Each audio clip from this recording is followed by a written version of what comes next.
Hare Rama Rama Rama Hare Hare, Hare Krishna Krishna Krishna Hare Hare. Gopika Jeevana Smaranam Govinda Govinda Sadgurunath Maharaj Ki Jai. Shuklambaradharam Vishnum Shashivarnam Chaturbhujam Prasannavadanam Dhyayet Sarvavighnopashanti. Guru Brahma Guru Vishnu Guru Devo Maheshwara Guru Sakshat Param Brahma Tasmai Shri Gurave Namaha. Kalaye Sundarakaram Sadeka Priyadarshanam Ajnananashakam Devam Sadgurum Muralidharam Murali Manditakarakamalam Munijanamohanam Vyatyastavaram Manamaladharinam Prema Bhakta Mandala Nityakirtitam Shri Premika Varadam Ashrayeham Krishnaya Vasudevaya Devaki Nandanaya Cha Nandagopa Kumaraya Govindaya Namo Namaha Krishnaya Vasudevaya Haraye Paramatmane Pranadakleshanashaya Govindaya Namo Namaha Nama Kirtanam Yasya Sarvabhavapranasanam Pranamo Dukkashamanaha Tam Namami Harim Param Shri Haraye Namaha Shri Haraye Namaha Shri Haraye Namaha Gopika Jeevana Smaranam Govinda Govinda Sadgurunath Maharaj Ki Jai. நம்ம சத்குருநாதோட பரம கிருபையால for the past few weeks நம்ம வந்து நாரத பக்தி சூத்திரத்தை ஸ்மரிக்கக்கூடிய ஒரு பாக்கியம் நமக்கு கிடைச்சது. இது வரைக்கும் என்ன பார்த்துருக்கோம் அப்படின்னா ஒரு ஷார்ட் ரீகேப் பார்த்தோம் அப்படின்னா பக்தினா என்னன்னு சொல்லியிருக்கேன். பரம பிரேம ரூபாச்ச அப்படின்னு சொல்லிட்டு பிரேமையே பக்தி அப்படிங்கிற அந்த பக்தி பண்ணா நமக்கு என்ன கிடைக்கும், பக்தர்கள் எப்படி இருப்பா, உண்மத்த நிலையில இருப்பா அப்படின்னா அப்படின்னு சொல்றேன். அதே மாதிரி பார்த்தோம் அப்படின்னா சில மகான்களோட டெஃபினிஷன் ஆஃப் சில மகான்கள் இருக்கா, அவளோட டெஃபினிஷன் ஆஃப் பக்தி என்னன்னு பார்த்தோம். கர்கரோட டெஃபினிஷன் என்ன, வியாசரோட டெஃபினிஷன் என்ன, அதெல்லாம் பார்த்தோம். இப்போ அடுத்தது பார்த்தோம் அப்படின்னா இது வரைக்கும் 33 சூத்திரங்கள் பார்த்துருக்கோம். இப்போ அடுத்தது 7வது அதிகரணம் 34வது சூத்திரத்திலேருந்து நம்ம பார்க்கலாம். சொல்ற தஸ்யா சாதனானி காயந்தியாச்சாரிய அப்படிங்கிறார். சொல்ற now that we have established that பகவானுடைய சரணத்தை அடையணும் அப்படின்னா பக்தி தான் it is the easiest way, அப்படி is the most preferred way, is the easiest way, most efficient way அப்படின்னு எஸ்டாப்ளிஷ் பண்ணிட்டோம் இப்போ. ஸோ அதனால இப்போ எஸ்டாப்ளிஷ் பண்ணிட்டோம் அப்படிங்கிறதுனால இப்போ அடுத்தது என்ன அப்படின்னா அப்பேற்பட்ட இந்த பக்தியை நம்ம எப்படி பண்ணுறது அப்படின்னு தான் பார்க்கணும் இல்லையா. அதான் சொல்கிறேன் நான் இப்போ இனிமேல் வர சூத்திரங்களில் அந்த பக்தி எப்படி பண்ணணும்னு பார்க்கலாம் அப்படிங்கிற தத்து விஷய தியாக சங்க தியாகாச்ச. அந்த பக்தி பண்ணணும்னா என்ன பண்ணணும் அப்படின்னா அவர் சொல்ற விஷய தியாக சங்க தியாக, விஷயங்கள் மெட்டீரியல் விஷயங்களை நம்ம தியாகம் பண்ணணும். சங்க தியாகாச்ச, சங்கத்தையும் தியாகம் பண்ணணும் அப்படிங்கிற. சங்கத்தை தியாகம் பண்ணணும்னா என்ன அப்படின்னா இங்க வந்து வெறும் சங்கம் தான் சொல்லியிருக்கு. ஆனா ஸ்ரீ அண்ணா சொல்வார் வெறும் சங்கம் மட்டும் சொல்லிக்க தவிர துஷ்ட சங்கத்தை தியாகம் பண்ணணும், சத் சங்கத்தை தியாகம் பண்ண விடாது அப்படின்னு சொல்றாருங்க. அதனால விஷய தியாக சங்க தியாகாச்ச, மெட்டீரியல் விஷயத்தை தியாகம் பண்ணணும், துஷ்சங்கத்தை தியாகம் பண்ணணும் அப்படிங்கிற. அவ்யாவிருத்த பஜனாத்து, பஜனை பண்ணணும். அப்பேற்பட்ட ஒரு டெடிகேஷனோட ஒரு ஆசையோட ஒரு பேஷனோட நம்ம வந்து பஜனை பண்ணணும், நாம சங்கீர்த்தனம் பண்ணினோம் அப்படின்னா அதுவே பக்தியை கொடுக்கும் அப்படின்னு நான் சொல்லி. எந்த ஒரு விஷயம் பண்ணாலுமே ஒரு டெடிகேஷனோட பண்ணணும் இல்லையா. நம்ம பாட்டுக்கு வேற ஒரு விஷயம் பண்ணிட்டு வேற ஒரு விஷயத்தை பண்ணணும் அப்படின்னா இது ரெண்டுத்துக்குமே பிரயோஜனம் இல்லை. அப்படிங்கிறதுனால அவர் சொல்ல பஜனை பண்ணணும், நாம சங்கீர்த்தனம் பண்ணணும், ஆனால் பண்றதை டெடிகேஷனோட பேஷனோட ஆசையோட பண்ணணும் அப்படின்னு அவர் சொல்றார். லோகேபி பகவத் குண ஸ்ரவண கீர்த்தனாத்து அப்படிங்கிற சொல்ற. நம்ம வந்து நம்மளோட டே டு டே லைஃப் பக்தி இது ரெண்டுத்தையும் நம்ம செப்பரேட்டா வச்சுக்கணும். our day to day life should not interfere with bhakti, bhakti should not interfere with our day to day life அப்படிங்கிற. ஏன் அப்படின்னா அவர் சொல்ற there needs to be a balance. பக்தினாலுமே there needs to be a balance. ஏன்னா நம்ம பக்தி மேலோங்கி போக அந்த பேர்பட்ட ஒரு அனுபவத்தில் ஆழ்ந்துட்டோம் அப்படின்னா டே டு டே லைஃப் நம்மளால அது we cannot focus on that. இப்போ பக்தி மார்க்கத்திலே பார்த்தோம் அப்படின்னா இப்போ நம்ம கதை கேட்டுட்டு இருக்கோம். குருநாதர் கதை சொல்லிட்டு இருக்கார். அவர் வந்து கோபிகா ஜீவன ஸ்மரணம் அப்படிங்கும் போதே நம்ம ஒரு பாவத்துக்கு போயிட்டோம் கதை கேட்க முடியும். நம்மளால பிரவச்சனம் சொல்றவர் கோபிகா ஜீவன ஸ்மரணம் அப்படிங்கும்போது பாவத்துக்குனா அவர் பிரவச்சனம் சொல்ல முடியாது. அதே மாதிரி இது வந்து இப்போ மெட்டீரியல் லைஃப்ல பார்த்தோம் அப்படின்னா பாட்டுக்கு ஆஃபீஸ் போகும்போது காரில் போகிறோம், தசமஸ்கந்தத்தை போட்டு போகிறோம், கிருஷ்ணர் கழுக்குன்னு சிரிக்கிறாரா அப்படிங்கும்போது ஒரு அனுபவத்தில் போயிட்டோம்னா கார் ஆரம்பிக்கிறது இல்லையா. ஸோ அதனால அந்த பக்தியை வந்து we need to be able to control it. எக்ஸாம்பிள்னு பார்த்தோம் அப்படின்னா ராமானுஜர் வந்து அவரோட சிஷ்யர்கள்லாம் ஒரு நாளைக்கு அவர் ராத்திரி அவரை பார்க்கும்போது அப்பேற்பட்ட ஒரு உண்மத்த நிலையில இருக்கார். அவர் அப்பேற்பட்ட ஒரு அனுபவத்துல இருக்கார். அவளுக்கு தோன்ற சிஷ்யர்கள்லாம் இப்படி இருக்காரு, இந்த மாதிரி ஒரு நிலையில இருக்காரே, அவர் நாளைக்கு காத்தால வந்து கைங்கரியம் இதெல்லாம் பண்ண முடியுமா, பண்ண முடியற நிலையில இல்லையே அவர் அப்படின்னு நினைச்சு பண்ண முடியுமோ அப்படின்னு நினைச்சுட்டு இருக்கும்போது கரெக்டா காத்தால அலாரம் கிளாக் வச்ச மாதிரி காத்தால வந்து பிரார்த்த ஸ்நானம் பண்ணிட்டு கைங்கரியத்துக்கு வந்துட்டார். இதுல இருந்து என்னது அப்படி என்ன புரிஞ்சுக்கணும் அப்படின்னா, கத்துக்கணும் அப்படின்னா, அந்த பக்தியை வந்து எப்படி வந்து how he is able to control the flow இல்லையா. சமயம் வரும்போது அவர் வந்து பக்தி அப்பேற்பட்ட ஒரு அனுபவத்தில் இருக்கார். கைங்கரிய சமயத்துல அந்த பக்தியை கண்ட்ரோல் பண்ணிட்டு ரெஸ்ட்ரிக்ட் பண்ணிட்டு கைங்கரியம் இடம் இல்லையா. அதுதான் இந்த இடத்துல சொல்றார், we need to be able to control the level of bhakti that we are emitting அப்படின்னு அவர் சொல்றார். ஸோ அதான் சொல்றேன், நம்மளோட டே டு டே லைஃப் நம்ம வந்து பிரம்ம சத்தியம் ஜெகன் மித்யா அப்படின்னு சொல்றோம். But at the end of the day நம்ம வந்து அப்பேற்பட்ட ஞானிகள் கிடையாது. நம்மளை பொறுத்த வரைக்கும் ஜெகத்து சத்தியம் தான். ஏன்னா நமக்கு அடுத்த வேலை வசிக்கிறது, தாகம் அடிக்கிறது எல்லாம் இருக்கதான் இருக்கு. ஸோ ஜெகத்து சத்தியமாக தான் நம்மளை பொறுத்த வரைக்கும் இருக்கு. அப்படி இருக்கும்போது ஜெகத் சத்தியம் எப்படி இருக்கோ, we need to be able to do the things that do certain things to keep living in the society இல்லையா. ஸோ அதனால டே டு டே லைஃப் தனியா இருக்கட்டும், பக்தி தனியா இருக்கட்டும், டோன்ட் மிக்ஸ் இட், ஒரு பேலன்ஸ் வேணும் அப்படிங்கிற. முக்கியதஸ்து மகத் கிருபையைவ பகவத் கிருபாலேஷாத்வா அப்படிங்கிற சொல்ற. இப்பேற்பட்ட இந்த பக்தி நமக்கு எப்படி கிடைக்கும், அதன் பக்தியும் கிடைக்கணும், அந்த பக்தி வந்து எந்த சமயத்துல எவ்வளவு வெளிப்படணும் அப்படிங்கிற அந்த கேப்பபிலிட்டியும் கிடைக்கணும். இந்த இந்த கேப்பபிலிட்டி, இந்த பக்தி நமக்கு எப்படி கிடைக்கும் அப்படின்னா அவர் சொல்ற, முக்கியதஸ்து மகத் கிருபையைவ மகான்களுடைய கிருபையினாலையும் பகவத் கிருபாலேஷத்வா பகவானுடைய கிருபையினாலையும் இது இந்த பக்தி சித்திக்கிறது அப்படிங்கிற. மகத் சங்கஸ்து துர்லபோ கம்யோ மோகஸ்த அப்படிங்கிற சொல்ற. இது 39வது சூத்திரம். அவர் சொல்ற, மகானுடைய சங்கம் நமக்கு எப்படி கிடைக்கிறது அப்படின்னா பகவானுடைய கிருபையினாலதான் நமக்கு மகானுடைய சங்கம் கிடைக்கிறது அப்படிங்கிற. மகானுடைய சங்கம்ங்கிறது அப்பேற்பட்ட ஒரு துர்லபமான விஷயம். ஏன்னா மகானுடைய தரிசனம் கிடைக்கிறது துர்லபம். அதை விட துர்லபமானது என்ன அப்படின்னா இவர் மகான் நம்ம புரிஞ்சுக்கிறது. ஏன்னா நம்ம மகானுடைய தரிசனம் கிடைச்சிட்டு அவர் மகான் நம்ம புரிஞ்சுக்கலன்னா பிரயோஜனம் இல்லையா. அதனால மகானுடைய தரிசனம் கிடைக்கிறது துர்லபம், அவர் மகான்னு புரிஞ்சுக்கிறது அதை விட துர்லபம், அவர் ஆசிரியிக்கிறது அப்படிங்கிறது ஹோல் ஒரு பேக்கேஜா பார்த்தோம் அப்படின்னா இட்ஸ் ரொம்ப ரொம்ப ரேரான ஒரு விஷயம், துர்லபமான ஒரு விஷயம். ஆனா நமக்கோ இப்பேற்பட்ட இந்த துர்லபமான விஷயம் நமக்கு கிடைச்சிருக்கு அப்படிங்கிறதுனால இதை யூஸ் பண்ணிக்கணும் அப்படிங்கிறதுனால இப்பேற்பட்ட துர்லபமான விஷயம் நமக்கு எப்படி கிடைச்சிருக்கு, எதனால கிடைச்சிருக்குன்னா பகவானுடைய கிருபையினால. ஏன்னா பகவான் வந்து நேரா பக்தி கொடுத்துட்டேன் அப்படின்னு சொல்ல மாட்டார், நேரா முக்தி கொடுத்துட்டேன் அப்படின்னு சொல்ல மாட்டார். வந்து குருநாதர் மூலியமா மகான்கள் மூலியமா தான் அதை பண்றாரு இல்லையா. ஸோ அதனால மகான்கள் பகவத் கிருபையினாலதான் மகத் சங்கம் நமக்கு கிடைச்சிருக்கு. லப்யதேபி தத் கிருபையைவ சொல்ற. மகானுடைய சங்கம் கிடைக்கிறதுங்கிறது it's extremely hard, but it's not impossible அப்படிங்கிற. It is definitely attainable, achievable, attainable அப்படிங்கிற.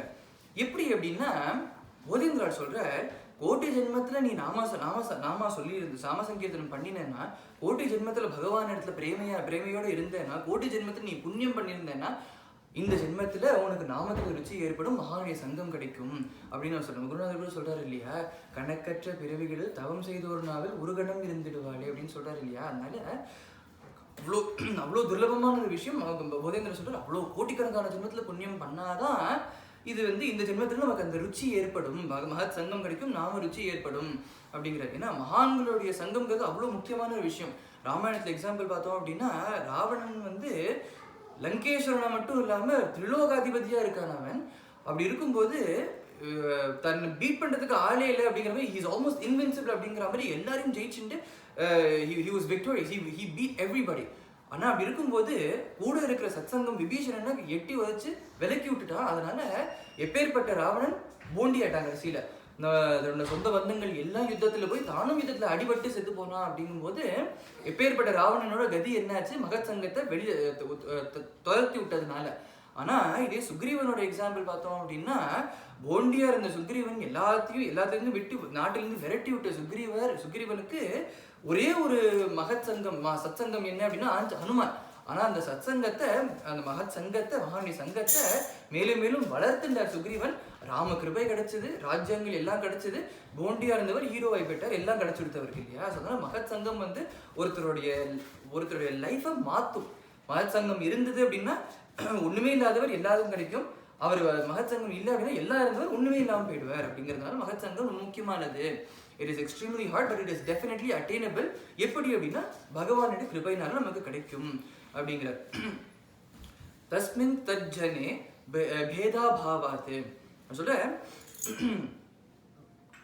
பகவானும் பாகவதர்களும் வேறு வேற இல்லை, ரெண்டும் ஒரு there's no difference between them. பகவானும் பாகவதரும் ஒன்னே தான் அப்படின்னு அவர் சொல்றார்.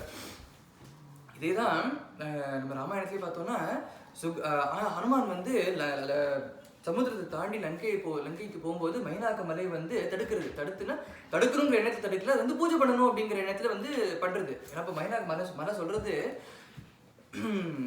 இப்பேற்பட்ட ராம பக்தர்களே சிரேஷ்டமானவர் நீங்க, உங்களோட சிரேஷ்டமானவர் யார் இருக்கா? அப்பேற்பட்ட நீங்க நம்ம மாத்து வழியா போறேன் அப்படிங்கும் போது உங்களுக்கு பாத பூஜை பண்ணாம நான் வேற என்ன காரியம் பண்ணி என்ன பிரயோஜனம் அப்படின்னு கேட்கிறாரு இல்லையா? அதான் இந்த இடத்துல சொல்ற பகவானும் பாகவதர்களும் வேற இல்ல. பகவான் நம்ம ஆத்துக்கு வர, நம்ம ஆத்தை தேடி பகவான் வர. அப்ப வந்து நீங்க ஒரு நிமிஷம் ஆத்துல இருக்கும், நான் போய் கங்கையில போய் தீர்த்த ஸ்நானம் பண்ணிட்டு வரேன் அப்படின்னா அது வந்து மூடத்தனம் இல்லையா? பகவான் இருக்கார் ஆத்துல, பாகவதர்கள் ஆத்துக்கு வந்திருக்காம ஆண்கள் ஆத்துக்கு வந்திருக்கா அப்படிங்கும்போது அதுதான் முக்கியம் இல்லையா? அதான் சொல்ற பகவானும் பாகவதர்களும் வேற இல்லை அப்படிங்கிற. அடுத்து சொல்ற ததேவ சாத்தியதாம். அதனால மகத் சங்கத்தையும் சத் சங்கத்தையும் நீ போய் தேடி போய் அந்த சத் சங்கத்தை தேடிப்போ. we need to seek out that சத் சங்கம் மகத் சங்கம் அப்படிங்கிறார். அடுத்து சொல்றார் துஸ்ஸங்கஹ சர்வதேவ தியாஜ்யஹ அப்படிங்கிறார். அவர் சொல்றார் இந்த இடத்துல சொல்றார் நாரதர் வந்து நம்மளை வந்து எச்சரிக்கிறார், வார்ன் பண்றார். துஷ்சங்கம் பக்கமே தலை வச்சு கொடுக்காத அப்படின்னு வார்ன் பண்றார். ஏன் அப்படின்னா சொல்ற துஷ்சங்கம் கிடைச்சதுன்னா வந்தது அப்படின்னா என்ன ஆகும் தெரியுமா அப்படின்னு சொல்றார். அடுத்த சுத்தத்துல சொல்றார் காமக்ரோத மோக ஸ்மிருதி பிரம்ச புத்தி நாச சர்வநாச காரணத்வாத்து. காமக்ரோத மோகம் இந்த மூணும் வந்துடும் நமக்கு. இது மூணும் வந்ததுனால புத்தி நாசம் வந்துடும், புத்தி நாசம் ஏற்பட்டுடும். புத்தி நாசமா போறதுனால சர்வமும் நாசமாக போகும். இதெல்லாம் காரணம் என்ன அப்படின்னா துஷ்சங்கம் அப்படின்னு துஷ்சங்கம் தான் அப்படின்னு சொல்றார். அதோட சொல்ற துஷ்ட சங்கம் வந்து அது எப்படி வரும் தெரியுமா? ஒரேடியா அப்படியே ஃபோர்ஸா ஃபுல்லா வந்துடாது. அது எப்படி வரும் அப்படின்னா தரங்காயித்தார் அப்பயுமே சங்கத் சமுத்திராயந்தி அப்படிங்கிற. எப்படி ஒரு நம்ம பீச்சுக்கு போறோம் அப்படின்னா அலை வருது அப்படின்னா கொஞ்சம் கொஞ்சமா தான் வருது இல்லையா? இட் சீம்ஸ் ரியலி ஹார்ம்லெஸ், கொஞ்சம் கொஞ்சமா தான் வருது. ஆனா இது ஒரு கிராஸ் கரண்ட்ல மாட்டின்ட்டோம் அப்படின்னா என்ன நடக்கிறதுன்னு புரியறதுக்கு முன்னாடி சமுத்திரத்துக்கு நடுவில் இழுத்துன்னு போயிடும் அது. அதே மாதிரிதான் நாரதர் சொல்ற துஷ்சங்கம் எப்படி இருக்கும் அப்படின்னா நம்ம பக்கத்துல வருது அப்படிங்கிறது ஃபுல் ஃபோர்ஸா வராது, கொஞ்சம் கொஞ்சமா அலையில வரா மாதிரி இருக்கும். நீயும் ஜாலியா போய் கால் நினைக்கலாம் அப்படின்னு சொல்லிட்டு உள்ள போவ. ஆனா என்ன நடக்கிறது ஒரு க்ஷணத்துல என்ன நடக்கிறது உனக்கு புரியறதுக்கு முன்னாடி அது ஒரு கிராஸ் கரண்ட் வந்து அப்படி இழுத்துன்னு போயிடும். துஷ்சங்கம்ங்கிற சமுத்திரத்தின் மத்தியில இருப்ப நீ எப்படி வெள்ள வருது அப்படின்னு புரியாம தத்தளிப்ப நீ. அதனால இது ஒண்ணுதானே இவ்வளவுதானே அப்படின்னு நினைச்சிட்டு இது கேர்லெஸ்ஸா விட்டுடாத. You need to be really careful அப்படின்னு வார்ன் பண்றாருங்க துஷ்சங்கத்தை பத்தி. அடுத்து சொல்ற கஸ்தரதி மாயாம் எஸ் சங்கத் தியாஜதி யோ மகானுபாவம் சேவதே யோ நிர்மமோ பவதி. அவர் கேட்கிறார் கஸ்தரதி மாயாம். மாயைங்கிறது ரொம்ப பொல்லாததான ஒரு விஷயம். அது இட்ஸ் டூ பவர். பொல்லாதது மட்டும் இல்லை, இட்ஸ் டூ பவர்ஃபுல். இந்த மாயை என்ன பண்ணும் அப்படின்னா அதாவது இந்த உலகத்துல பார்த்தோம்னா there is always an equal opposite. நமக்கு வந்து மாயை என்ன பண்ணும் அப்படின்னா இந்த உலகத்தை பார்க்கும்போது we see a lot of beautiful things. அந்த பியூட்டிஃபுல் திங்ஸ் மட்டும்தான் இருக்கு அப்படிங்கிறது. பட் பியூட்டிஃபுல் திங்ஸ் இருக்கே தவிர there is also terrifying horrifying things. ஆனால் அந்த மாயை என்ன பண்ணும் அப்படின்னா இது மட்டும்தான் இருக்கு அப்படின்னு சொல்லிட்டு அந்த ஹாரிஃபைங் திங்ஸை நம்ம மறக்க செஞ்சுடுறது. அதுவும் இருக்குன்னு செஞ்சாதான் நம்ம ப்ரிப்பேர் பண்ணிக்க முடியும் நம்மள. ஆனால் அது நமக்கு வராது. ஹாரிஃபைங் திங்ஸ் இருக்கு ஆனால் அது நமக்கு வராது அப்படிங்கிற மாதிரி ஒரு ஃபால்ஸ் சென்ஸ் ஆஃப் செக்யூரிட்டி கொடுத்துரும். அது வந்து கண்டிப்பா நமக்கு வரும்போது we will not be prepared. எங்கேருந்தோ வந்து அடிக்கிற மாதிரி இருக்கும் அது. ஸோ அதனால அவர் சொல்றாரு மாயங்கிறது it's too powerful, it's very hard to beat. ஆனா அதை பீட் பண்றதுக்கு நிறைய பேர் இருக்கா. அவ எப்படி பீட் பண்றா? who crosses மாயை பீட் ஜெயிச்சு யாரை தாண்டி போறான் அப்படின்னா அவர் சொல்ற யாரு ஒருத்தர் சங்கத்தை விடுறாளோ அவர் சொல்ற யோ விவிக்த ஸ்தானம் சேவதே யோ லோகபந்து முன்மூலயதி நிஸ்திரைகுண்யோ பவதி யோ யோகக்ஷேமம் தியஜ்யதி. யார் மாயை கிராஸ் பண்றா, யார் மாயை தாண்டி அக்கறைக்கு போறா அப்படின்னா சொல்ற யார் ஒருத்தர் சங்கத்தை விடுறாளோ அவா மாயை கிராஸ் பண்றா.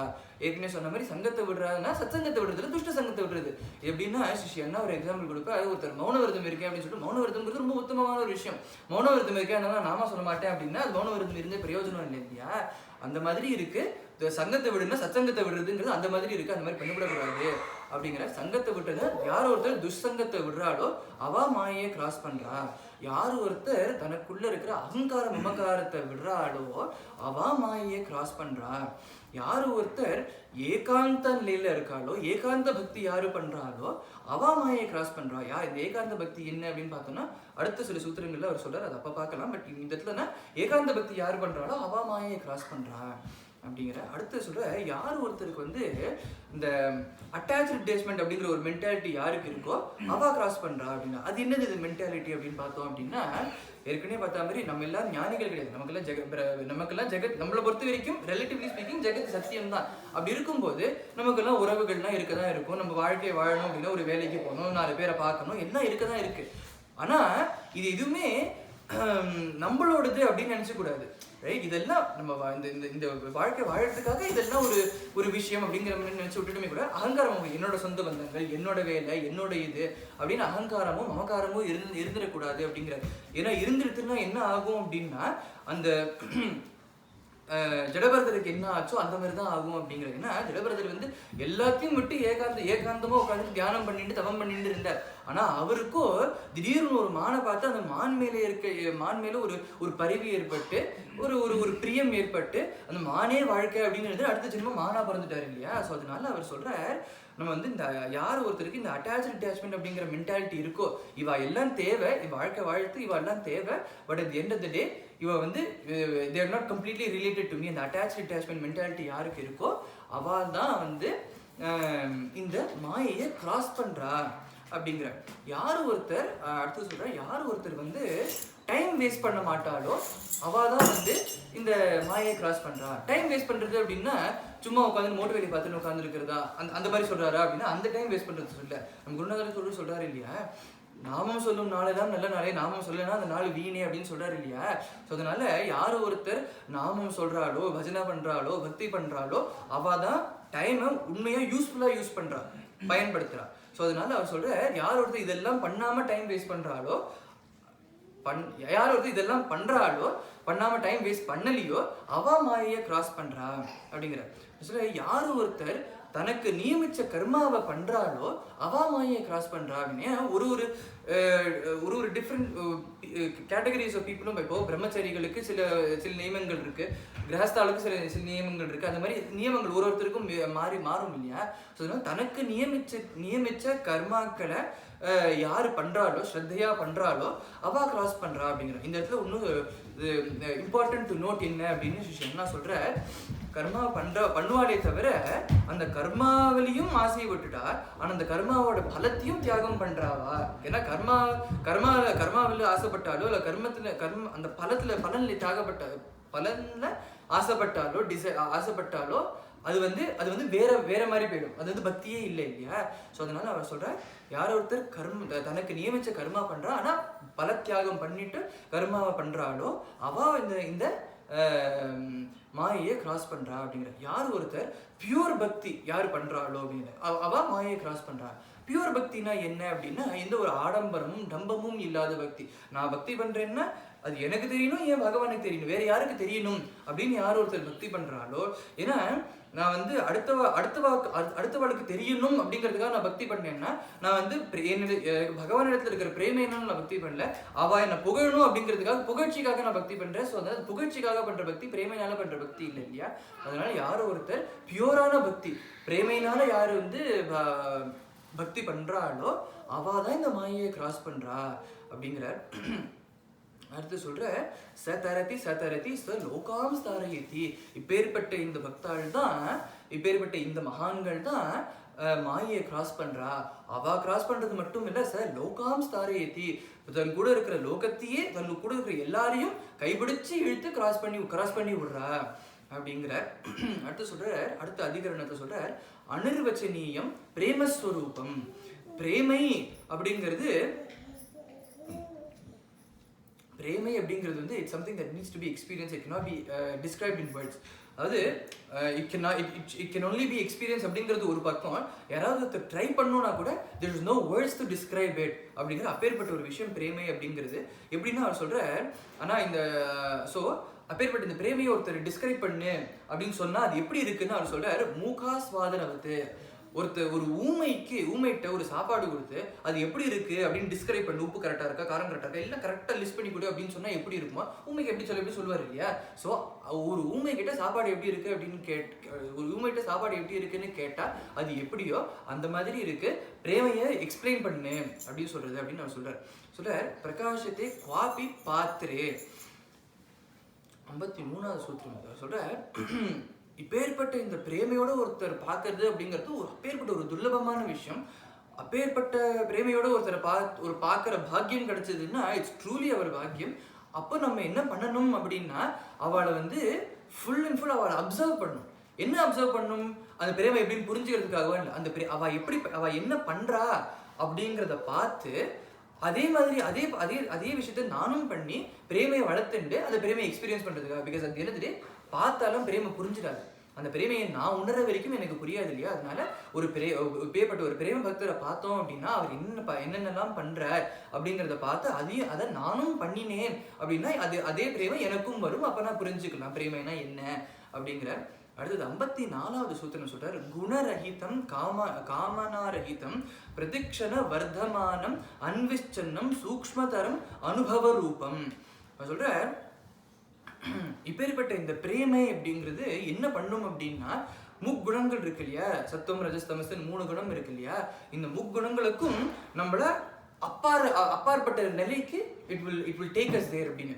ஏன் அப்படின்னா பக்தினா அமிர்த ஸ்வரூபாச்சு அப்படின்னு பார்த்தோம். பக்தி வந்து இட் இஸ் தி ட்ரூ அமிர்தம், பக்தர்கள் தான் உண்மையான அமரால் அப்படின்னு பார்த்தோம். ஏன் அப்படின்னா பக்தி படம் நமக்கு என்ன கிடைக்கும்? பகவானே சரண கமலங்கள் கிடைக்கும். பகவான் வந்து நிர்குணனவர், ஏன்னா முக்குணங்களுக்கும் அப்பாற்பட்டவர் நிர்குணனவர். ஸோ நம்ம வந்து பக்தி பண்ணி பகவான சரணத்தை அடைஞ்சோம் அப்படின்னா பகவானுக்குள்ளேயே நம்ம ஐக்கியம் ஆயிடுவோம். அப்படிங்கிறதுனால நம்மளும் நிர்குணனா ஆயிடுவோம் இல்லையா. அதனால அவர் சொல்ற இந்த பக்தி வந்து இந்த பிரேமை வந்து நம்மளை வந்து முக்குணங்களுக்கும் அப்பாற்பட்ட நிலைக்கு கூட்டின்னு போயிடும். நம்மளை வந்து இந்த பிரேமை வந்து இந்த வேர்ல்ட்லி டிசைர்ஸ் எல்லா டிசைர்ஸ்லேருந்தும் நம்மளை விடுபடுறதுக்கு ஹெல்ப் பண்ணும். அதே மாதிரி இந்த பிரேமை வந்து இட் செல்ஃப் க்ரோஸ் அப்படிங்கிற. அது நம்ம ஒரு சாஃப்ட்வேர் டெவலப் பண்ணுறோம்னா 1% ஆரம்பிச்சு 1 2 3 4 100% வரைக்கும் போகும் இல்லையா. அதே மாதிரி நமக்கு பை சான்ஸ் ஒரு 1% பிரேமை வந்துடுத்தோம் அப்படின்னா வேற எந்த ஒரு இதுவுமே இல்லாமல் தானே வந்து 1% 2% ஆகும், 2% 4% ஆகும், 8% ஆகும். அது அப்படியே அது பாட்டுக்கு இட் செல்ஃப் க்ரோஸ் அப்படிங்கிற. இந்த செல்ஃப் க்ரோத்தை இது வந்து நம்மளே பார்க்கலாம், எக்ஸ்பீரியன்ஸ் பண்ணலாம் அப்படிங்கிறது. இது வந்து நாரதர் சொல்லிட்டாரு அதனால அப்படிதான் இருக்கும் அப்படிங்கிறது மட்டும் இல்லாமல், சாஸ்திரத்தில் போட்டு சொல்லியிருக்கு அதனால இப்படிதான் இருக்கும் அப்படிங்கிறது மட்டும் இல்லாமல் இந்த செல்ஃப் க்ரோத்தை வந்து நம்மளே பார்க்கலாம், நம்மளே உணரலாம், எக்ஸ்பீரியன்ஸ் பண்ணலாம் அப்படிங்கிற. எப்படி அப்படின்னா if we self evaluate ourselves. இப்போ இன்னைக்கு நான் எப்படி இருக்கேன், நேற்றுக்கு எப்படி இருந்தேன், ஒரு மாதத்துக்கு முன்னாடி எப்படி இருந்தேன், ஒரு வருஷத்துக்கு முன்னாடி எப்படி இருந்தேன், 10 வருஷத்துக்கு முன்னாடி எப்படி இருந்தேன் அப்படின்னு நம்மளை செல்ஃப் இவாலுவேட் பண்ணினோம் அப்படின்னா அந்த பக்தி அந்த பிரேமை நமக்குள்ள 10 வருஷத்துலேருந்து இன்னைக்கு எப்படி இருக்கு அப்படின்னு we can see எப்படி ப்ராக்ரஸ் ஆயிருக்கு, வருஷம் எப்படி ப்ராக்ரஸ் ஆயிருக்கு அப்படின்னு நம்ம பார்க்கலாம் இல்லையா. அதனால சொல்ற இந்த செல்ஃப் க்ரோத், இந்த பிரேமியோட செல்ஃப் க்ரோத்தை வந்து we can experience this, நம்மளே எக்ஸ்பீரியன்ஸ் பண்ணலாம் அப்படின்னு அவர் சொல்றார். 54வது சூத்திரத்தை சொல்றாரு. அடுத்து சொல்ற தத்ப்ராப்ய ததேவாவலோகயதி ததேவ ஸ்ருணோதி ததேவ பாஷயதி ததேவ சிந்தயதி.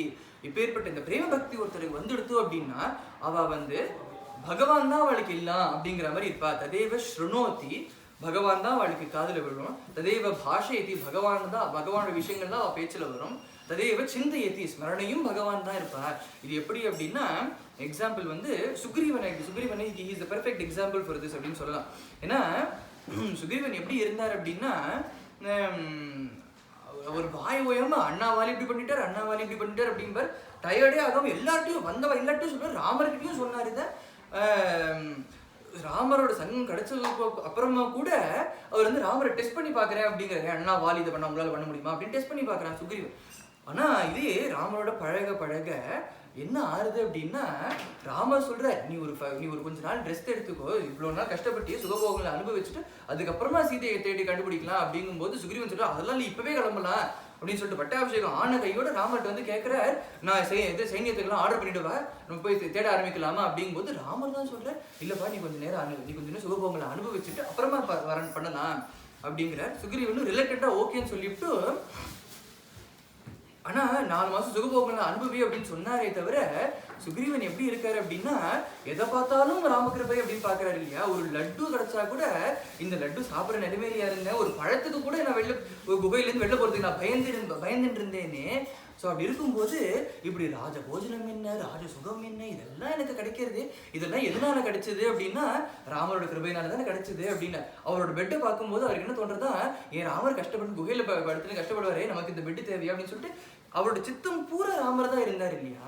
ஸோ அதனால எல்லாமே ராமமயமா இருந்தது இல்லையா. அதனால தான் இங்க சொல்ற இந்த பிரேம நமக்கு வந்துடுத்தோம் அப்படின்னா எல்லாமே ராமமயமா இருக்கும், எல்லாமே பகவானா நமக்கு தோணும் அப்படின்னு சொல்ற. 55வது சூத்திரம் அடுத்த அதிகரணம் நமக்கு சொல்ற கௌணி திரிதா குணபேதாத் ஆர்த்தாதி வேதாத்வா அப்படிங்கிற சொல்ற.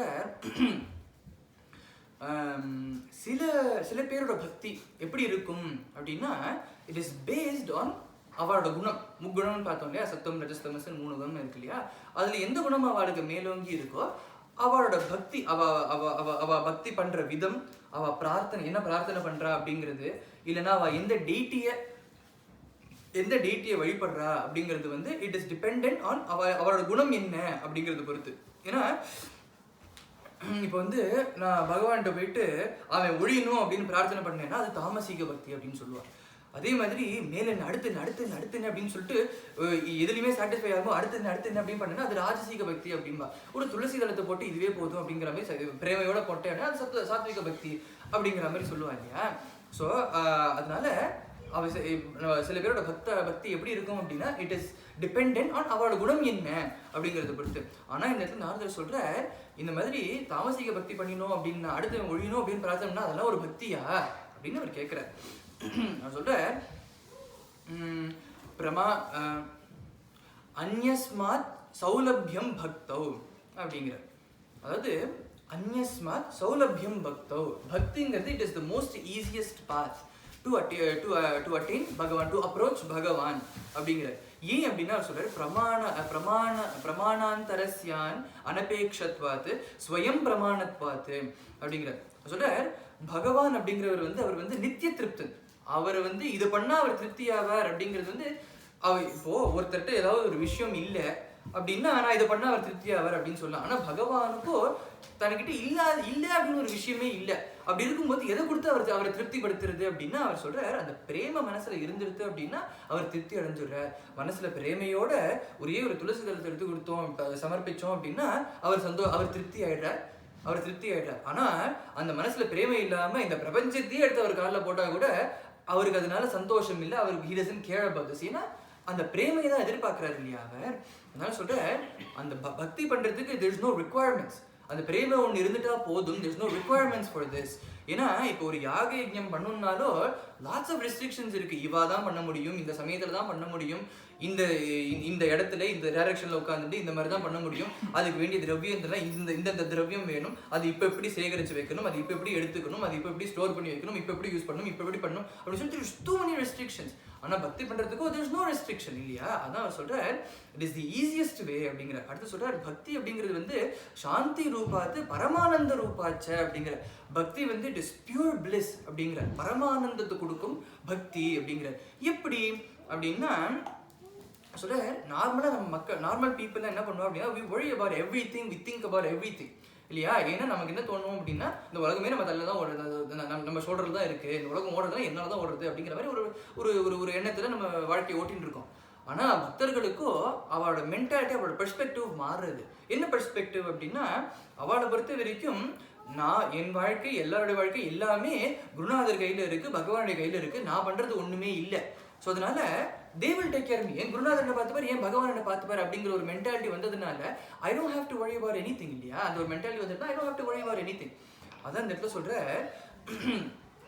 பக்தனுக்கு அந்த mentality மாறினதுனால he doesn't worry about anything. அதனால பிரேமையை அந்த பக்தி மேலும் மேலும் பக்தி பண்றதே இந்த பக்தி வளர்த்துக்கிறதுலயே ஃபோக்கஸ் பண்றான். அதனால அவன் வந்து பரமானந்த ரூபாச்ச சாந்தி ரூபாத்து பரமானந்த ரூபாச்ச ஆனந்தத்தை அனுபவிக்கிறான் அவன் அப்படிங்கிற. அடுத்த அதிகரணம் சொல்றார் லோகஹானோ சிந்தான காரிய நிவேதிதாத்ம லோகவேதாத்வாத்து அப்படிங்கிற.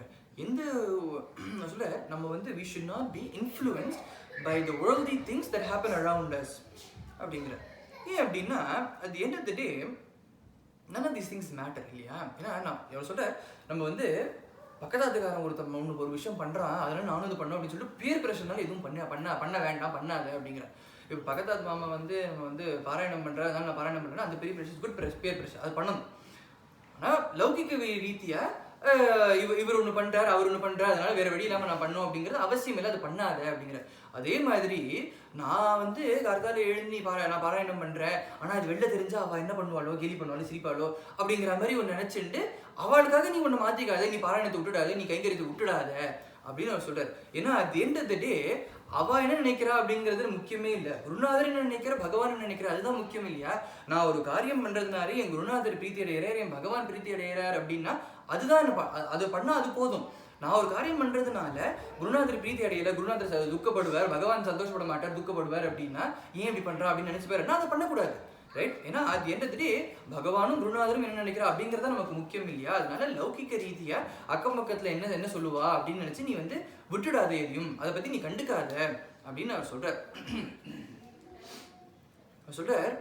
ந தத சித்தௌ லோக வியவஹாரோ ஹேய கிந்து பலத்யாக தத் சாதனம் ச காரியமேவ அப்படிங்கிற. ஏன்னா சொல்றார் ஏற்கனவே சொன்ன மாதிரி பக்தியும் டே டு டே லைஃபும் நம்ம கொஞ்சம் செப்பரேட்டாக தான் வச்சுக்கணும். ஸோ ஆனால் என்ன பண்ணணும், டே டு டே லைஃப்ல நம்ம வந்து காரியம்லாம் பண்ணிட்டு இருக்கோம் அப்படின்னா அந்த பலத்தியாகம் பண்ணிடணும். அந்த பலன் நம்ம ஆசை வைக்கக்கூடாது, அந்த காரியத்திலையும் ஆசை வைக்கக்கூடாது, பலன்லையும் ஆசை வைக்கக்கூடாது. ஏன்னா as long as we live in the society there are certain things that we need to do இல்லையா? பண்ணணும். ஆனால் அந்த பண்ற காரியத்துல ஆசை வைக்கக்கூடாது, அந்த பலன்லையும் ஆசை வைக்கக்கூடாது, பலத்தியாகம் பண்ணிடணும் அப்படிங்கிறார். அடுத்து சொல்றார் ஸ்திரீதன நாஸ்திக சரித்திரம் ந ஸ்ரவணீயம் அப்படிங்கிறார். சொல்றார் 3 விஷயம் நம்ம பண்ணக்கூடாது அப்படிங்கிறார். என்ன பண்ணக்கூடாது அப்படின்னா வம்பு பேசக்கூடாது, we should not waste our time. வம்பு பேசி வேஸ்ட் பண்ணக்கூடாது டைமை. தனத்து பின்னாடி வெல்த் பின்னாடியே ஓடி டைம் வேஸ்ட் பண்ணக்கூடாது. அபக்தர்களோட பேசி துஷ்ட சங்கத்துல பார்ட்டிசிபேட் பண்ணி டைம் வேஸ்ட் பண்ணக்கூடாது அப்படின்னு அவர் சொல்றாரு. ஏன்னா ஏற்கனவே பார்த்த மாதிரி துஷ்சங்கம் அப்படிங்கிறது அந்த மாதிரி அது ஒண்ணுமே இல்லையே அப்படின்னு சொல்லி என்ன சொல்லுவார், பார்க்கும்போது ரொம்ப ரொம்ப இதுவாக தான் இருக்கும், ஒண்ணுமே இல்லை அப்படின்னு இட்ஸ் நாட் டூ ஹார்ம்ஃபுல் அப்படின்னு தான் தோணும். ஆனால் அது எப்படி பிரேம 1%லேருந்து 100% போகிறதோ துஷ்சங்கமும் 1%லேருந்து 100% போய்ட்டு நமக்கு தெரியாமையே அது சமுத்திரத்து மத்தியிலேருந்து தத்தளிப்போம். அதனால if we're not careful அப்படிங்கிறதுனால நான் சொல்லுவேன், பரிவு காமிச்சு கூட அவன்கிட்ட ஹாய் சொல்லாத, திரும்பி வந்துடு, அந்த பக்கம் திரும்பவே திரும்பாத அப்படின்னு நான் சொல்லுவேன். அதனால நான் சொல்கிறேன் இந்த 3 விஷயமும் பண்ணப்படாது. என்ன பண்ணக்கூடாதுன்னா வம்பு பேசக்கூடாது, தனத்து பின்னாடியே ஓடக்கூடாது, அபக்தர்களோட துஷ்டர்களோட பேசக்கூடாது, இது பண்ணக்கூடாது அப்படிங்கிற. அடுத்து சொல்றார் அபிமான தம்பாதிகம் தியாஜ்யம் அப்படிங்கிற. சொல்றார் நமக்கு வந்து அகங்காரம் மமக்காரம் எதுவுமே இருக்கக்கூடாது, டம்பம் இருக்கக்கூடாது, அபிமானம் இருக்கக்கூடாது, கர்வம் இருக்கக்கூடாது அப்படிங்கிற.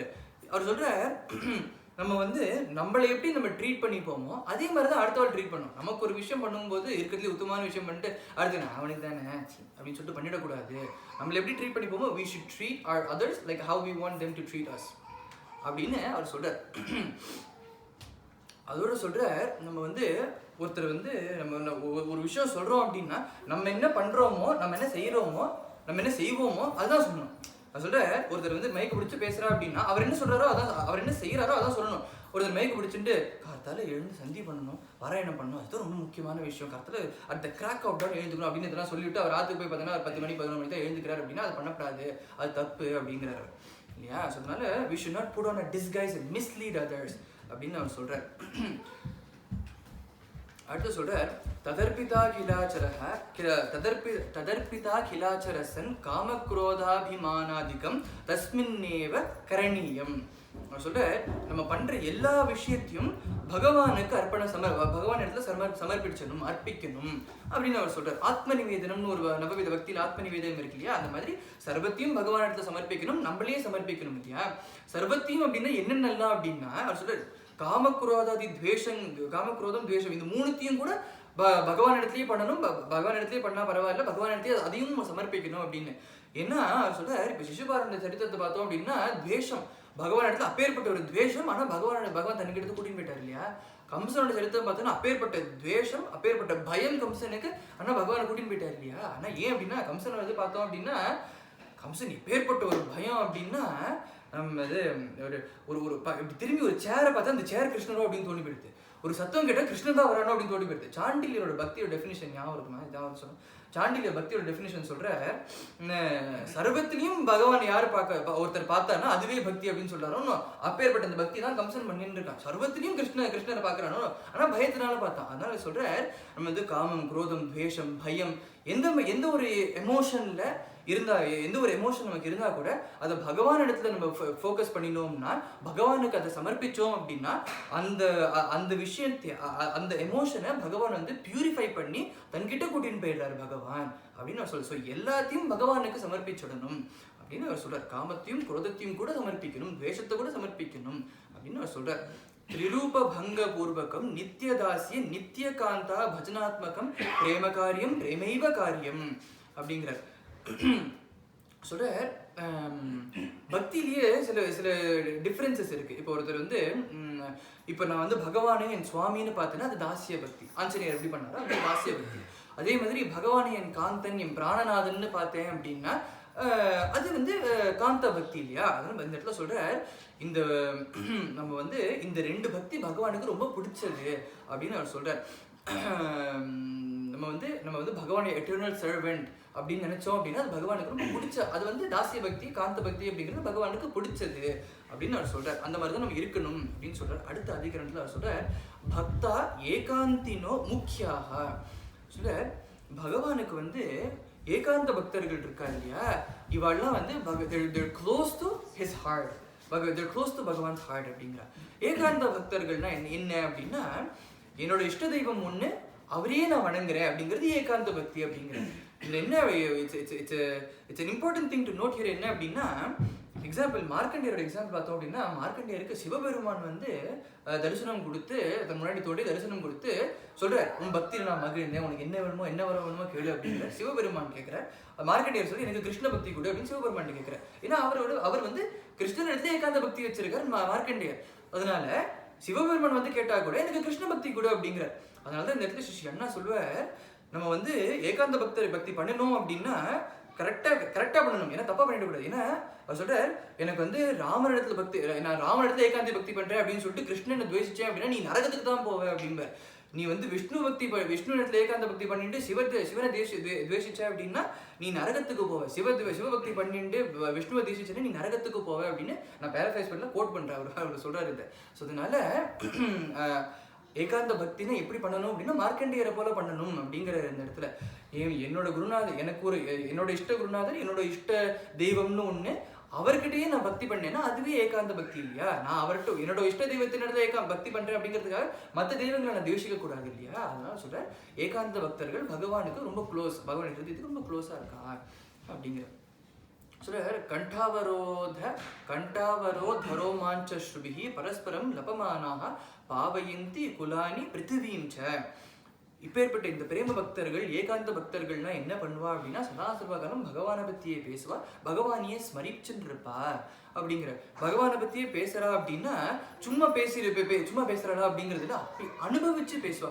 ஒரு அந்த என்ன சொல்றாலோ அந்த பாவத்தானே அந்த பாவத்துல போய் ரைட், அந்த ஒரு விஷயத்தையும் அனுபவிச்சு கண்கள்ல கண்ணீர் மல்க அப்படி அனுபவிச்சு நான் தழுதழுக்க அனுபவிச்சு பேசுவா இல்லையா. அந்த அனுபவம் தான் பக்தி, அந்த அனுபவம் தான் அந்த பிரேம இல்லையா.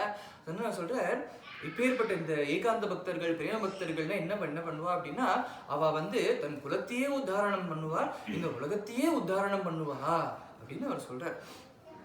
சார், தீர்த்தி குர்வந்தி தீர்த்தானி சுகர்மி குர்வந்தி கர்மாணி சஸ்தாஸ்திரி குர்வந்தி சாஸ்திராணி அப்படிங்கிற. இது வந்து 69வது சூத்திரம். இது சொல்ற, தீர்த்தி குருவந்தி தீர்த்தானி.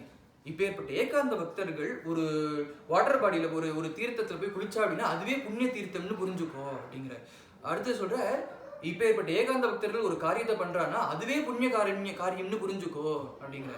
இப்பேற்பட்ட ஏகாந்த பக்தர்கள் பிரேம பக்தர்கள் ஏதாவது ஒன்று சொல்றான்னா அது பகவானுடைய வாக்கு, சாஸ்திர வாக்குன்னு புரிஞ்சுக்கோ அதை அப்படிங்கிற. ஏன்னா ஏற்கனவே பார்த்த மாதிரி பகவான் வேற, பாகவதர்கள் வேற இல்லை இல்லையா? ஸோ அதனால அவர் சொல்றார், பாகவதால் வாக்குலேருந்து ஒன்று வந்துருதுன்னா அது பகவானுடைய வாக்குன்னு புரிஞ்சுக்கோ, பாகவதால் ஒன்று பண்றாருன்னா அது பகவானே பண்றாருன்னு புரிஞ்சுக்கோ அப்படின்னு சொல்றார்.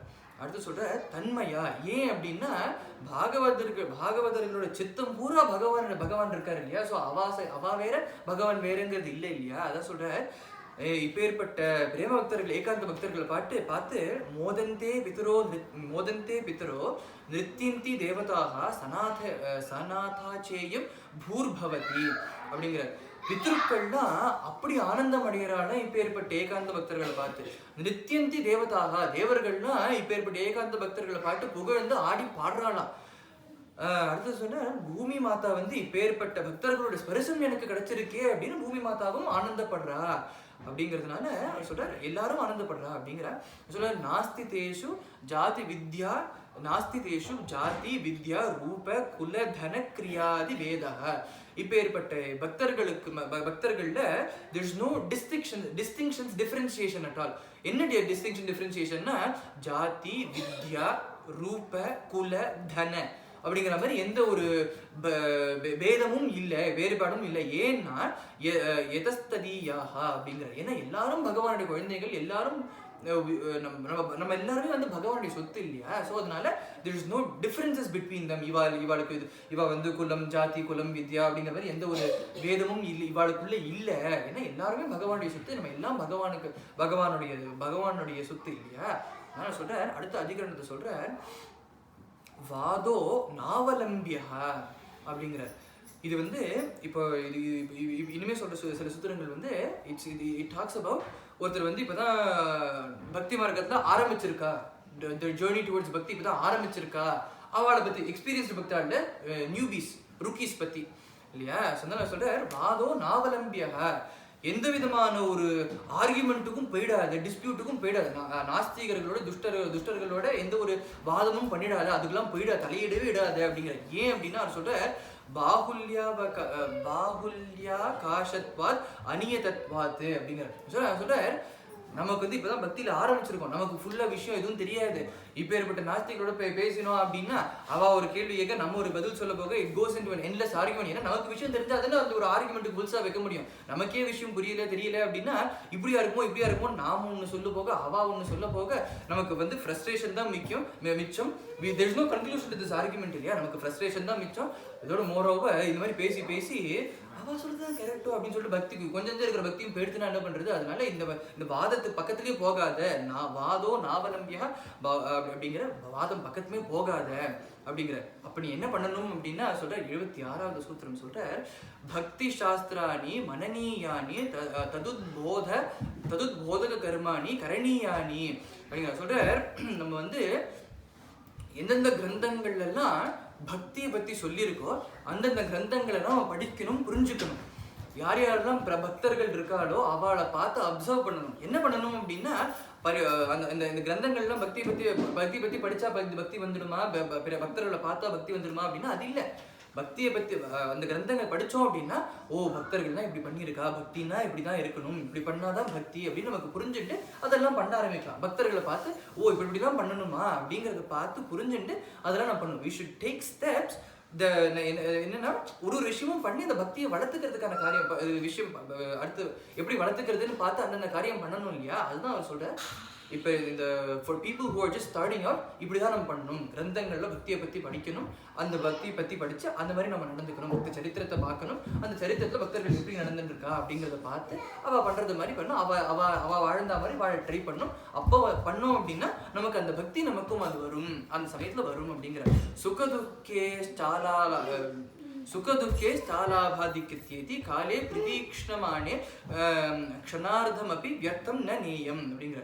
ஏன்னா நம்ம இப்பதான் பக்தியில ஆரம்பிச்சிருக்கோம் அப்படின்னா மனசுல 1000 விஷயம் இருக்கும், 1001வது விஷயமா பகவான் இருப்பார், பக்தி இருக்கும். அந்த மாதிரி இருக்கிற ஒரு சமயத்துல ஒரு க்ஷணம் நமக்கு வந்து 1000 விஷயமும் மறந்து போக பகவான் மட்டுமே இருந்தாருன்னா அந்த க்ஷணத்தை நீ வந்து சாதாரணமா நினைச்சுடாத. அப்பேற்பட்ட ஒரு துர்லபமான க்ஷணம் பாது, அதனால சாதாரணமா நினைச்சிடாத. யூ ஷுட் பி அந்த ஒரு க்ஷணம் வந்து அந்த ஒரு க்ஷணத்துக்காக you should be grateful for the rest of your life. அந்த ஒரு க்ஷணத்தை சாதாரணமா நினைச்சுடாத அப்படின்னு அவர் சொல்றார். சொல்றார் அஹிம்சா சத்திய சௌச்ச தயாஸ்தி கியாதி சரித்ராணி பலானி யானி அப்படிங்கிறார். சொல்றார் முதல்ல பக்தி மார்க்கத்துல போனோம் அப்படின்னா முதல்ல we should be good citizens அப்படிங்கிறார். லௌகிகத்துல material வேர்ல்டுல we should be good citizens அப்படிங்கிறார். என்ன குட் சிட்டிசன்ஸ் அப்படின்னா அஹிம்சையை ஃபாலோ பண்ணணும், சத்தியமா இருக்கணும், சத்தியத்தை பேசணும், ட்ரூத்ஃபுல்னஸ், ஒரு கம்பேஷன், ஒரு பிரேமம் இருக்கணும் இல்லையா? ஏன்னா நான் சாதாரண விஷயத்துல எனக்கு ஒரு கம்பேஷன் இல்லை, பிரேமை இல்லை அப்படின்னா எப்படி பகவான் எடுத்து அந்த பிரேமையை வைக்க முடியும் இல்லையா? அதான் சொல்றேன் பக்தி பண்ணணும் அப்படின்னா the first step is we need to be good citizens. லௌகிகத்துல இந்த உலகத்துல we need to be good citizens. அப்படி முதல்ல இருந்தோம் அப்படின்னா அந்த பக்தி தானா வரும், அந்த பிரேம பகவான் இடத்துல வைக்க தானா வைக்க முடியும் அப்படின்னு அவர் சொல்றார். சர்வதா சர்வபாவேன நிச்சிந்தைர் பகவானேவ பஜனீயஹ. இப்பேற்பட்ட இந்த பக்தர்கள் இப்பேற்பட்ட இந்த மாதிரி பக்தி பண்ணிட்டே இருந்தோம்னா நமக்கு என்ன கிடைக்கும் அப்படின்னா அவர் சொல்ற we will be free from all cares. ஏன் அப்படின்னா ஏற்கனவே பார்த்த மாதிரி நம்ம வந்து எல்லாம் பகவான் பார்த்துப்பாரு அப்படிங்கிற ஒரு மென்டாலிட்டி வந்துடும் இல்லையா? எல்லாம் பகவான் பார்த்துப்பாரு அப்படின்னா there's nothing for me to do. எல்லாம் நம்ம பகவான் பார்த்துப்பாரு, நம்ம குருநாதர் பார்த்துப்பார் அப்படின்றது இருக்கிறதுனால there's nothing for us to think about, there's nothing for us to worry about.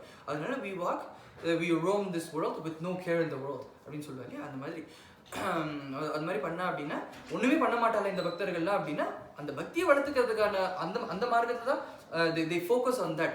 Their focus is not divided between 1,000 things. They can truly completely focus on this one thing. அதனால தான் பக்திங்கிறது ஏற்கனவே பார்த்தா பரமானந்த ரூபாச்சு அப்படின்னு பார்த்தோம்னா ஆனந்தமான ரூபம் வந்து because there's nothing to worry about அப்படிங்கிறார். சொல்றாரு சங்கீர்த்தியமான சீக்கிரமேவாவிஹி பவத்யனுபாவயதி பக்தானே.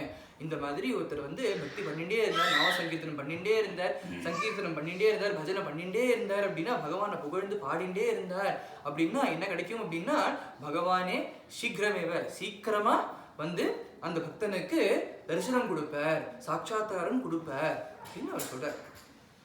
இதோட 80வது சூத்திரம் முடிகிறது. அடுத்தது 4 சூத்திரம் பாக்கி இருக்கு. அந்த 4 சூத்திரம் பார்த்தோம் அப்படின்னா இட் ஆக்ட்ஸ் அஸ் ஒரு சம்மரி மாதிரி சொல்றாரு. அவர் கன்க்ளூஷன் மாதிரி சம்மரி மாதிரி சொல்றார். சொல்றார் திரிசத்தியஸ்ய பக்திரேவ கரீயசி பக்திரேவ கரீயசி. முக்காலம் இருக்கு சொன்னா பாஸ்ட் பிரசன்ட் ஃபியூச்சர்னு சொல்றாரு. சொல்ற இந்த முக்காலத்திலையும் the only thing that we need to do என்ன அப்படின்னா பக்தி பண்ணணும். It is the most preferable path, it is the most efficient path, it is the best path. அது எது அப்படின்னா கலியுகத்தை மட்டுமா திரேதாயுகத்தை மட்டுமா அப்படின்னு இல்லாம முக்காலத்திலையும் பாஸ்ட் பிரசன்ட் ஃபியூச்சர் எந்த சமயம் எடுத்தாலும் முக்காலத்திலையும் இந்த பக்தி மார்க்கம் தான் it is the most easiest path அப்படின்னு அவர் சொல்றார். 81வது சூத்திரம் 82வது சூத்திரம் அவர் சொல்றார் பக்தினா என்ன அப்படின்னு சொல்லிட்டு 11 விதமான பக்தியை சொல்றாரு. சொல்றார் குணமாஹாத்மியா சக்தி, ரூபா சக்தி, பூஜா சக்தி, ஸ்மரணா சக்தி, தாஸ்யா சக்தி, சக்யா சக்தி, வாத்சல்யா சக்தி, காந்தியா சக்தியாமஹ, நிவேதனா சக்தி, தன்மயதா சக்தி, பரமவிரஹா சக்தி, ரூபைகதாப்யே காதஷா பவதி அப்படிங்கிற சொல்றார். 11 டிஃப்ரெண்ட் டைப்ஸ் ஆஃப் பக்தி. பிரகலாதன் வந்து பாகவதத்துல நவவித பக்தி சொல்றாரு இல்லையா? இவ வந்து ஏகாதச பக்தி சொல்றாரு. இவர் சொல்றார் குணமாஹாத்மியா சக்தி, பகவானோட குணத்துல மயங்கிறது, குணத்தை சிரவணம் பண்றது, குணத்துல பண்றது. ரூபா சக்தி, பகவானோட ரூபத்துல இது பண்றது, தியானம் பண்றது. பூஜா சக்தி, பகவானுக்கு பூஜை பண்றது. ஸ்மரணா சக்தி, தாஸ்யா சக்தி, தாஸ்ய பக்தி. சக்யா சக்தி, அர்ஜுனன் மாதிரி சக்ய பக்தி. வாத்சல்யா சக்தி, பகவானை தன் குழந்தையா பார்க்கறது வாத்சல்ய சக்தி. அடுத்து வந்து காந்தியா சக்தியாமக, பகவானை தன் பிராணகாந்தனா பார்க்கறது. நிவேதனா சக்தி, ஆத்ம நிவேதனம் பண்றது. தன்மயதா சக்தி, சர்வத்திரையும் பகவானை பார்க்கறது. அடுப்பது பரம விரகா சக்தி, அந்த விரகம் இருக்கு இல்லையா, அந்த விரகமே பக்தி அப்படின்னு சொல்றார். ஸோ இந்த மாதிரி 11 விதமான பக்தி சொல்றார். இதுல வந்து பக்தி வந்து 11 டிஃப்ரெண்ட் ஃபார்ம்ஸ்ல இருக்கு அப்படின்னு சொல்றாரு. இதுதான் ஃபார்ம்ஸ் அப்படின்னு சொல்றார். அடுத்து சொல்றார் 83வது ஸ்தோத்திரத்துல சொல்ற எந்த ஒரு விஷயம் பண்ணாலுமே நம்ம வந்து நம்ம வந்து அது யார் விஷயம் அந்த அந்த விஷயத்தை யார் கற்று தந்தாலோ அந்த குருநாதர் அந்த ஆச்சாரியர்களும் நம்ம ஸ்மரிக்கணும் இல்லையா. அதனால இந்த இடத்துல சொல்ற நம்ம இத்தியேவம் வதந்தி ஜனஜல்ப நிர்பயா ஏகமதாக அப்படின்னு சொல்லிட்டு அவர் சொல்ற நம்ம வந்து பக்தியை நமக்கு சொல்லி கொடுத்த ஆச்சாரியர்களை ஸ்மரிக்கலாம் அப்படின்னு சொல்லிட்டு தேங்க் பண்ணலாம் ஸ்மரிக்கலாம் அப்படின்னு சொல்லிட்டு சொல்ற குமார சனத்குமாரர்கள் சொல்ற குமார வியாச சுக சாண்டில்ய கர்க விஷ்ணு கௌண்டின்ய சேஷ உத்தவ அருணி பலி ஹனுமத் விபீஷணாதையோ பக்தியாச்சாரியா. இப்போ ஏற்பட்ட இந்த 13 மகான்கள் தான் நமக்கு வந்து பக்தியோட ஆச்சாரியர்கள் அப்படின்னு சொல்ற. அடுத்தது 84வது சூத்திரம் ஃபைனல் சூத்திரம். அவர் சொல்றாரு இஹ நாரத புரோக்தம் சிவானுசாசனம் விஸ்வசிதி ஸ்ரத்ததே ச பக்திமான் பவதி ச பிரேஷ்டம் லபதே ச பிரேஷ்டம் லபதே இதி அப்படிங்கிற இந்த 84வது சூத்திரம் வந்து பலஸ்துதியா அமையிறது. அவர் சொல்றார் இந்த மாதிரி இதை யார் ஸ்ரவணம் பண்றா அப்படிங்கிறது இல்லை, இந்த ஸ்ரவணம் பண்ணி யார் அந்த பக்தி மார்க்கத்துல ஃபாலோ பண்றா அப்படின்னு சொல்றாரு. யார் ஒருத்தர் நாரதர் சொல்ற இந்த பக்தி மார்க்கத்துல ஃபாலோ பண்றாலோ அவளுக்கு என்ன கிடைக்கும் அப்படின்னா அவர் சொல்றார் என்ன கிடைக்கும் அப்படின்னா அவளுக்கு பக்தி கிடைக்கும் அப்படிங்கிற. அதை விட இன்னொரு விஷயம் என்ன கிடைக்கும் அப்படின்னா இருக்கிறதுலயே உயர்ந்த ஒரு விஷயம் கிடைக்கும் அப்படிங்கிறாரு. அது என்னது அப்படின்னா குரு கிருபை பகவத் கிருபை, இது ரெண்டும் கிடைக்கும் பக்தி மார்க்கத்துல ஃபாலோ பண்ண. பக்தி மார்க்கத்துல பூர்ண நம்பிக்கையோட திட விசுவாசத்தோட இந்த பக்தி மார்க்கத்தை நம்ம ஃபாலோ பண்ணினோம், பக்தி மார்க்கத்தை ஃபாலோ பண்ணினோம் அப்படின்னா பக்தி கிடைக்கும், குரு கிருபையும் பகவத் கிருபையும் கிடைக்கும் அப்படிங்கிறதுனால பேர்பட்ட ஒரு கிரந்தம் பக்தி நாரத பக்தி சூத்திரம் அப்படின்னு 84 சூத்திரங்கள் கொண்டது. இப்பேற்பட்ட சூத்திரத்தை ஸ்மரிக்கிறதுக்கான பாக்கியம் கொடுத்தார் நம்ம குருநாதர். அவரை ஸ்மரிச்சுட்டு அவர் மேலும் மேலும் மேலும் மேலும் சத்சங்கம் கிடைக்கணும், இது மேலும் புது புது விஷயங்கள் கற்றுக்கணும், மேலும் மேலும் பக்தி வளரணும் அப்படின்னு பிரார்த்தனை பண்ணிட்டு காயேன வாசா மனசேந்திரியர்வா புத்யாத்மனா வா பிரகிருதி ஸ்வபாவாத் கரோமி யத்யத் சகலம் பரஸ்மை நாராயணாயேதி சமர்ப்பயாமி. गोपिका जीवन स्मरणं गोविंदा सद्गुरुनाथ महाराज की जय.